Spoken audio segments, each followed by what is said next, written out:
Ciao Juventini of the world, my name is Giuseppe. Welcome back on the channel.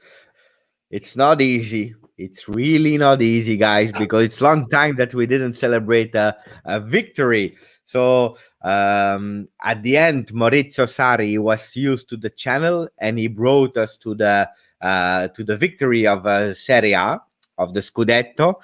Pirlo still has to be used to the channel. He has to understand that Mo is ruling, that is giving really good example of the weakness of the opponents, the strengths of the opponents, and also what we are doing good or not good.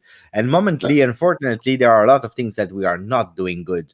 So we are facing Spezia on Sunday. Video, I don't know when I will post it, probably in the middle of the night of Friday or maybe on Saturday morning. Please follow it. Please follow the channel and listen carefully, because those videos, the tactic videos, they are explaining a lot.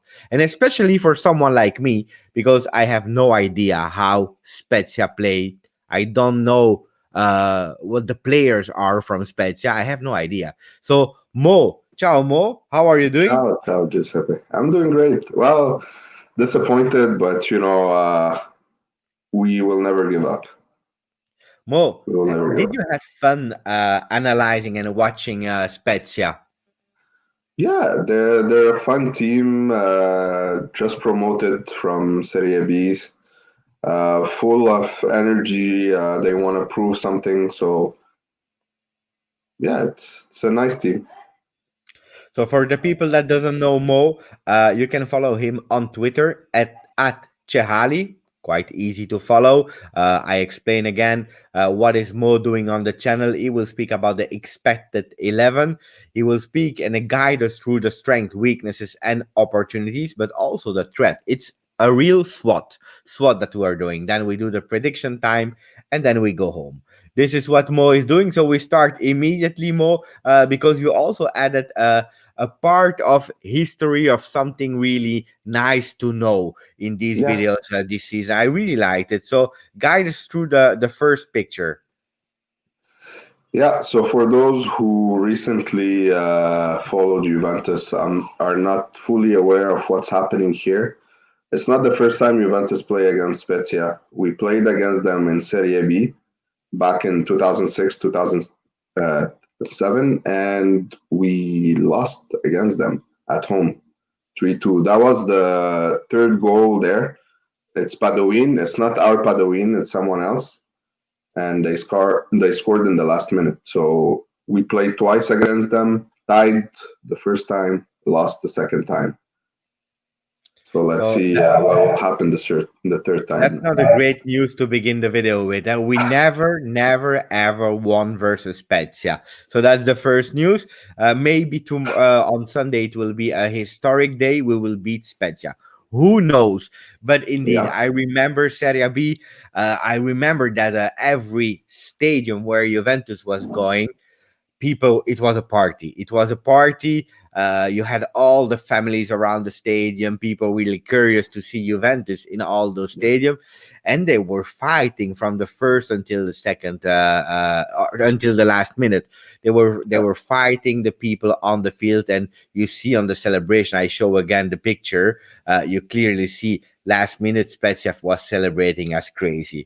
Beautiful moment of history, not that one, but it's good to remember, and especially for them. So about the rankings, where is Spezia more in the ranking? Yeah, they didn't do great. They only won one game, so they're still new at it. They tied twice, which is not bad, and they lost twice. So, but they're at the bottom there. So I don't expect them to go much higher. They're gonna fight relegation. That's my prediction for this season. For us, it's not great. It's not. I really don't like where we are right now. We need to change that like right away. It's becoming urgent after Yeah, 5 games.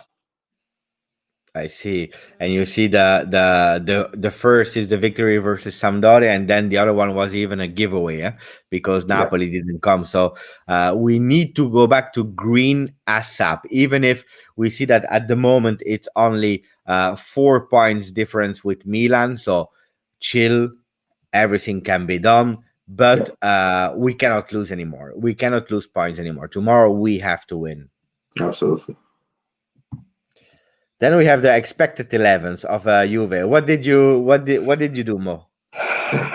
So this is the part that a lot of people like to discuss in the comments. Uh, at the back, I picked the same three. I've seen that they put Chiellini starting in the middle.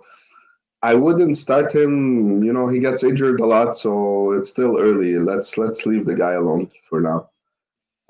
And then in the middle, I picked Rabiot and McKennie. McKennie, as soon as he became healthy, I picked him. I know Pirlo likes him, and he played really well with Rabiot like at the beginning. So I want to see that duo again. You're gonna have Quadrado on one side and Chiesa on the other. Quadrado could be replaced by Kulusevski, but we'll discuss why I picked Quadrado.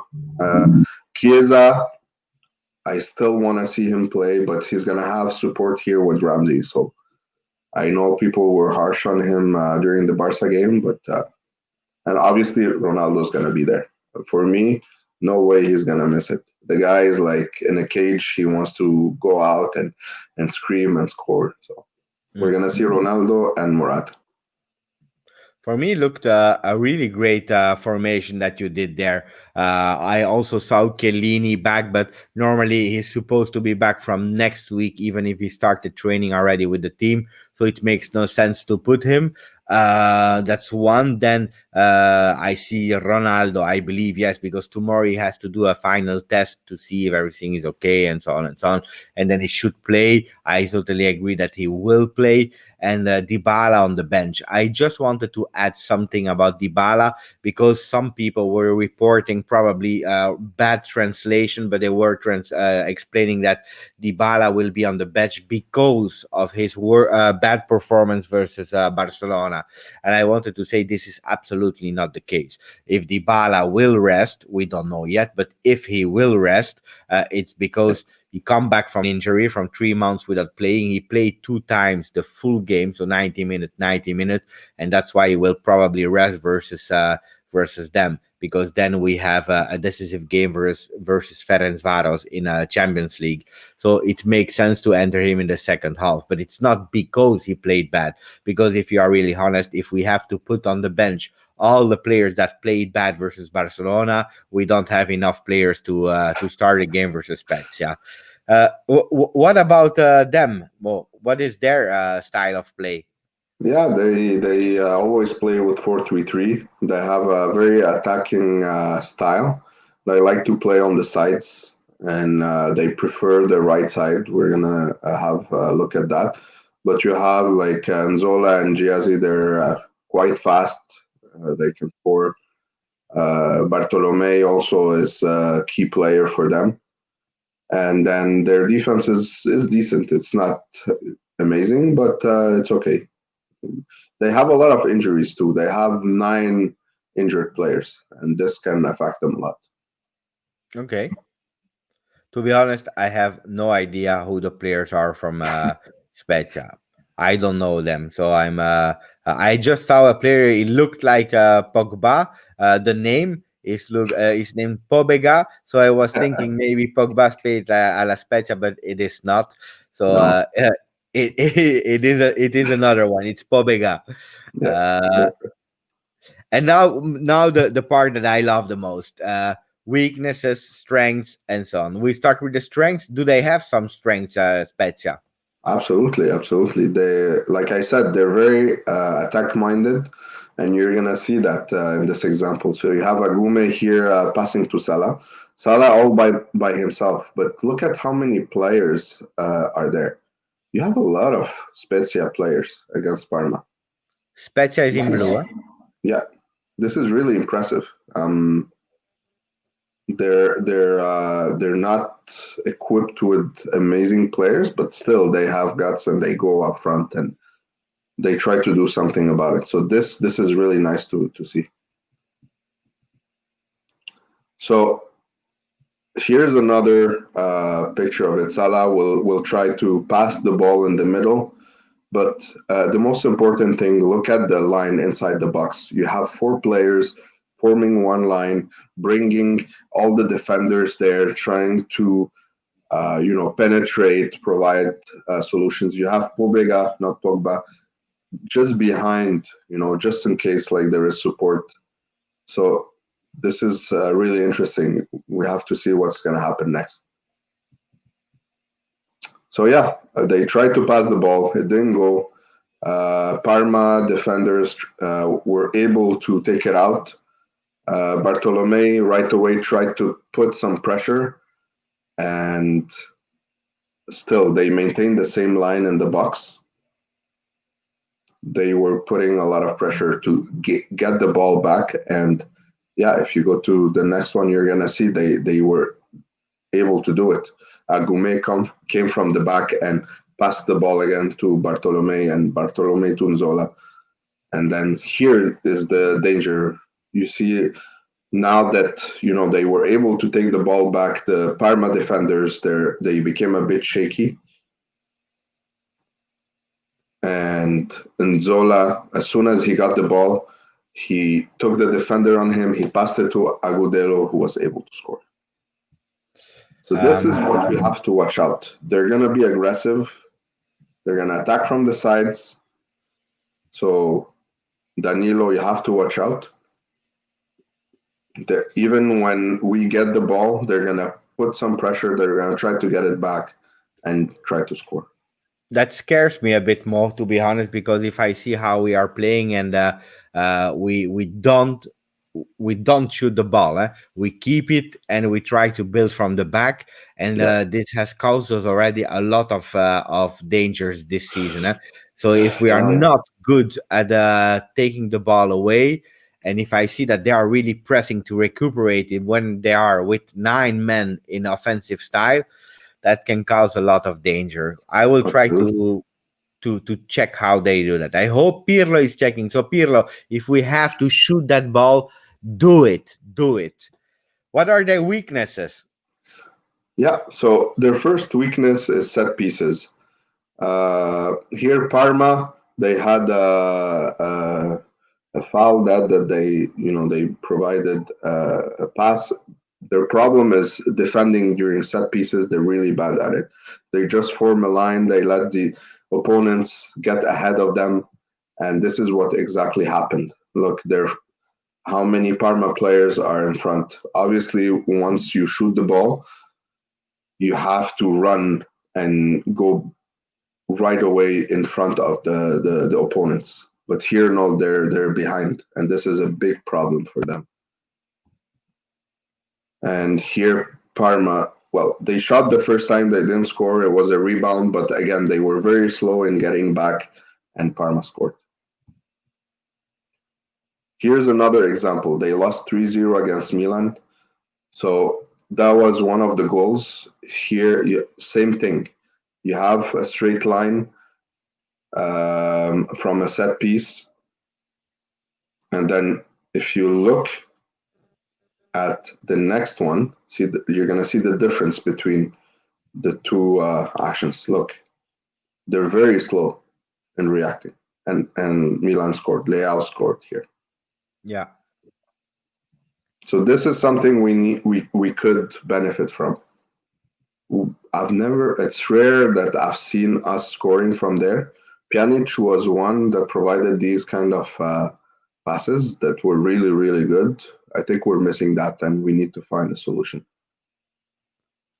Yeah, because Bonucci is good at long passes, but he's playing too far behind. So yeah, Morata, if he's taking a shoe size a bit smaller, maybe, because otherwise he will be offside. So let's see with that.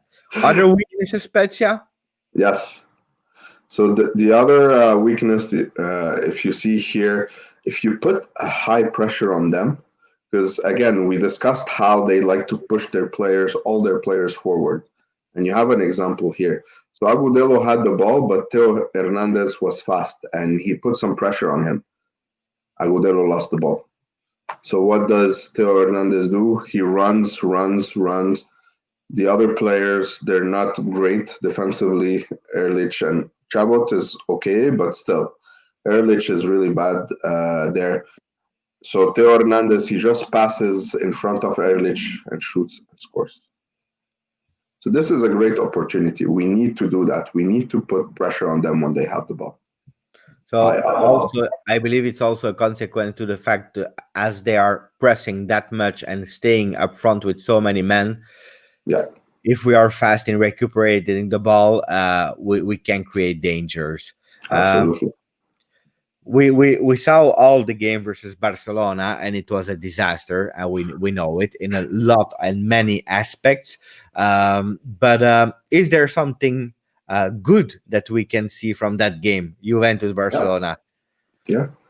And that's why I picked the other Milan play with the high pressure to transition to this here. At the beginning, I loved what Juventus were doing.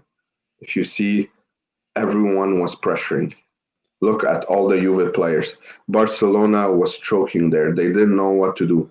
And they're very good at like passing from behind and taking their time and like taking the ball out. But the first few minutes, Juventus was not letting anything go. You have Yeah. Danilo and Rabiot on Dembele there. It was really beautiful to watch. And so Dembele had to pass the ball back. And then again, you have Chiesa and Rabiot. They still pushed. They're not letting them get out of their zone. And this is what I want to see tomorrow. You have still Morata there, so he's blocking as well. You have Pjanic, who Dybala is running towards him. So, like they didn't have a lot of options. Yeah. We started quite well the game versus Barcelona, but unfortunately, it was not really long. Yeah. And this is what happened. Look, Dybala forced Pjanic to make a mistake. Pjanic made a pass to the middle. Kulusevski was there and he was able to take it. And we've seen Pjanic does that with us. Yeah. Under pressure, he's not good. So That was a Kulusevski was moment there. of He didn't hesitation score. by Kulusevski, yeah, because he could have shoot immediately, but he did one control too much, and we lost the opportunity to lead with 1-0. That could have Yeah, changed the game a lot. But what did we do bad in that game? yeah. So just before this action, just before it, a few seconds before it, if you go to the next, yeah. Why did they get the ball in there? Is because Chiesa had the ball, right? And he tried to pass to Morata. But what's the problem there? The problem is Chiesa is by himself, surrounded by three players. Where's Juventus there? You have Morata, Dybala, Kulusevski, all of them concentrated on the right, no one on the left. And that was the full game. And that's why Chiesa, you see him dribble, dribble, dribble, nothing. You don't see any support at all. Yeah, So that was a bad thing. And here I wanted to show the difference with Dynamo Kiev. Here's when we played against Dynamo Kiev. You have Chiesa, same thing on the left, but you had Ramsey providing him some support. You had Morata in the middle, you know, Kulusevski the other side with Cuadrado. It was very balanced. It was really good. Chiesa was able to express himself. Kulusevski was able to express himself. It was that's what we wanted to see. But with Dybala again, and we mentioned that last week. With Dybala, it's still not clicking. mm. We need to find a solution Fast. fast because they're Kulusevski and Dybala they're overstepping each other again. The other weakness here, and we're gonna go fast, is we had a lot of trouble penetrating. So just look at the minutes. We're gonna go fast between the slides. So here, minute 23, 17, 23, 29, 55, still nothing. So that's almost a minute just passing, without anything fruitful. And then once we did pass, they were able to cut it and counter.